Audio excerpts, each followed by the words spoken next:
What's your favourite virtue? Courage. What vice do you most despise? Bigotry. What are you most willing to forgive? Gluttony.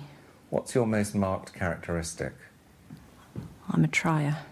What are you most afraid of? Losing someone I love. What's the quality you most like in a man? Morals. What's the quality you most like in a woman? Generosity. What do you most value about your friends? Tolerance. What's your principal defect? Short fuse. What's your favourite occupation? Writing. What's your dream of happiness?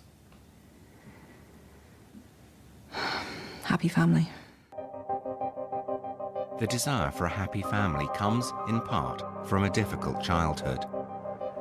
Like her orphaned hero Harry Potter, Joanne Rowling was brought up on a suburban British street, first in Yate, just outside Bristol, and then a few miles down the road in Winterbourne. The house even had a cupboard under the stairs. But unlike Harry Potter, Jo wasn't made to sleep there.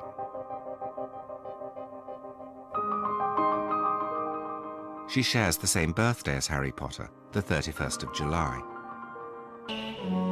When Jo was 9 years old, the family moved to a village outside Chepstow on the edge of the Forest of Dean. Here was a location that offered a whole range of imaginative possibilities, magical creatures, mystery and intrigue. Jo's religious belief and her thoughts about love, death and the afterlife were severely tested when her mother was diagnosed with multiple sclerosis in 1980. I was 15 when she was diagnosed, but we now know that she was showing signs probably from when I was about 10 or 11.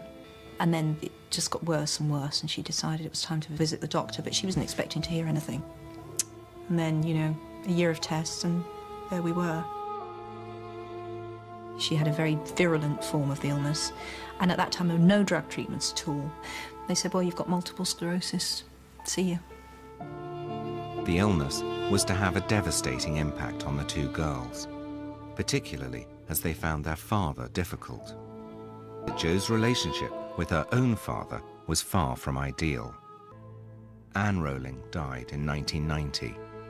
She never knew about Harry Potter. The death of Joanne Rowling's mother was to have a profound effect on her writing. In many ways, the whole of Harry Potter is one giant attempt to reclaim a childhood.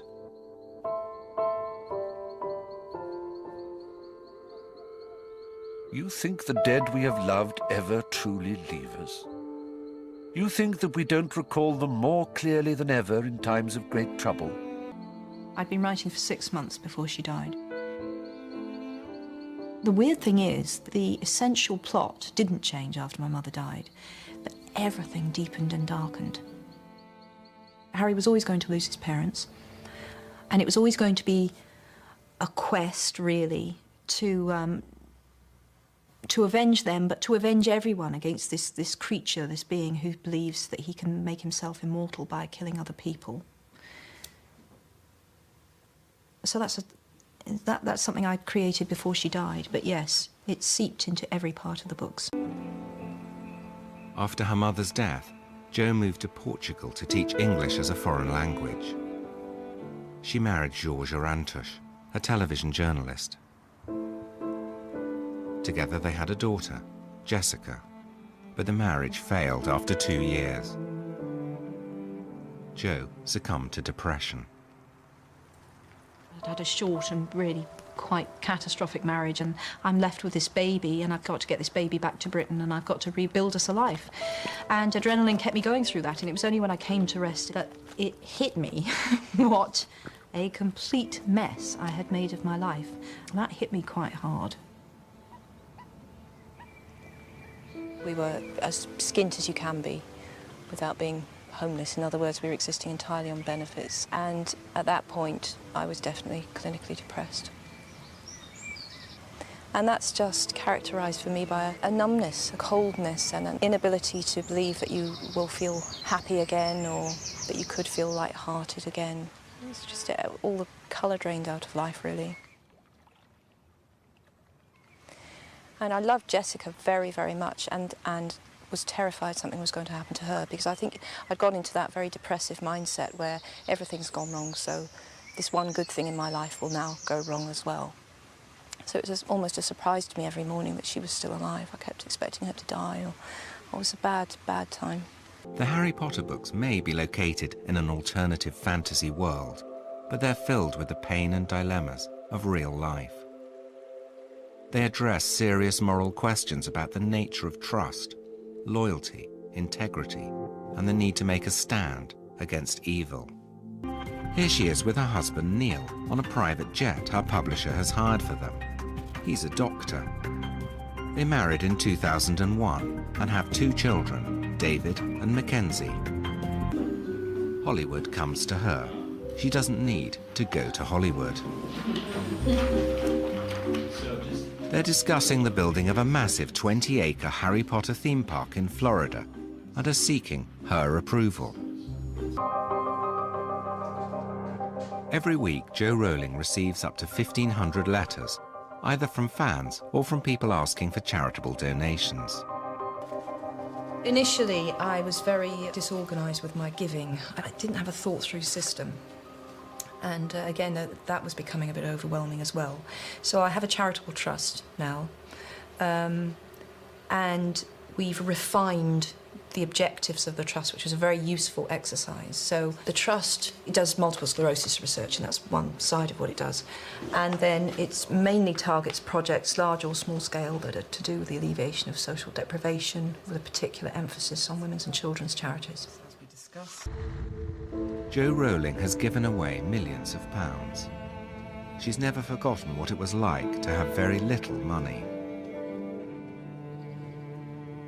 Amidst all the fame and the trappings of success, it's probably quite easy to lose sight of who she was when she started out.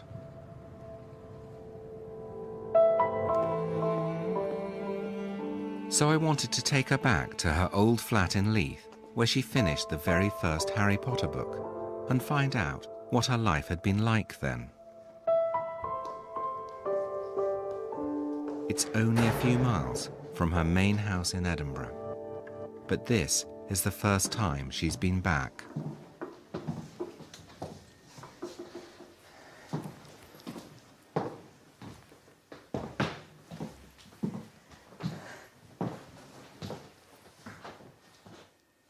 Did you write in here? Mm-hmm.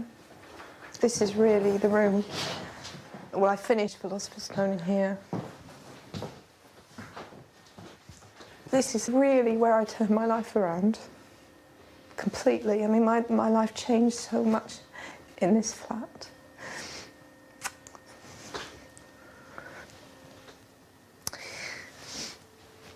I feel I really became myself here, in that everything was stripped away. I've made such a mess of things, but that was freeing. So I just thought, well, I want to write. So I write the book. And what is the worst that can happen? It gets turned down by every publisher in Britain, big deal. Because it's such a well-worn part of my story now, it's a big yawn to hear how I wrote it, as though it was all some sort of publicity stunt I did for a year. But it was my life, and it was very hard. And I didn't know there was going to be this fairy tale resolution. And coming back here is just full of ghosts.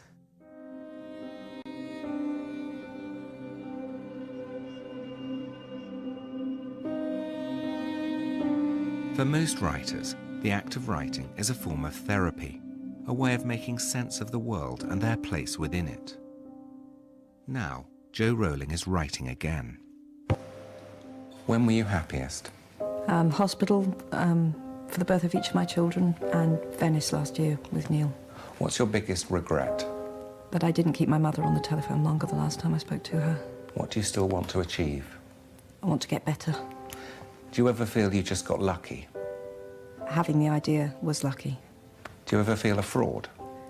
Less as I get older, but I have done. What keeps you going?